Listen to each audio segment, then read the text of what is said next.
Hello' guys, আজি এটা নতুন আবেদন লৈ আহিছোঁ। আবেদনখন হ'ল ব্যক্তিগত ঋণৰ বাবে পাৰ্চনেল লোন। আপোনালোকে এই লোনটোৰ বাবে আবেদন কৰিব বহুতো হয়তো বিচাৰি থাকে। কেনেকৈ আবেদন কৰিব লাগে, মেনেজাৰক আপোনালোকে কেনেকৈ আবেদন কৰিব পাৰ্চনেল লোনৰ বাবে, ব্যক্তিগত ঋণৰ বাবে। আজি আমি চাই লওঁ আহকচোন। মই এইটো ভিডিঅ'ৰ জৰিয়তে ফৰ্মেটটো লৈ আহিছোঁ। প্ৰথমতে এনেকৈ ষ্টাৰ্ট কৰিলোঁ।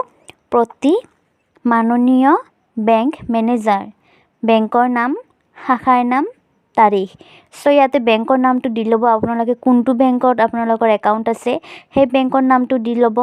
এটা শাখাৰ নামটো দিব, মানে ব্ৰেঞ্চ নেম, শাখাৰ নাম, আৰু তাৰিখটো আপোনালোকে যোনদিনা আপোনালোকে আবেদনখন কৰিব সেইদিনাহে আপোনালোকৰ তাৰিখটো দি ল'ব। বিষয় ব্যক্তিগত ঋণৰ বাবে আবেদন। এনেকৈ আপোনালোকে বিষয়টো দি ল'ব। তাৰপিছত এনেকৈ লিখিব, মহাশয়, বিনীত নিবেদন এই যে মোৰ বহুদিন ধৰি আপোনাৰ বেংকত শাখাত একাউণ্ট আছে।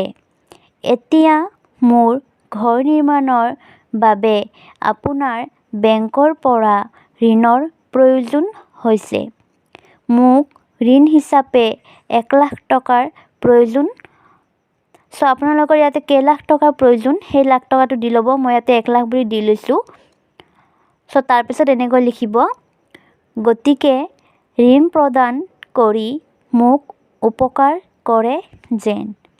মই প্ৰয়োজনীয় সকলো নথিপত্ৰ লগতে সংলগ্ন কৰিছোঁ। এয়ে মহোদয়ৰ ওচৰত মোৰ সৰল প্ৰাৰ্থনা। মোৰ বেংক একাউণ্টৰ বিৱৰণ, একাউণ্ট নম্বৰ, নাম, ফোন নম্বৰ।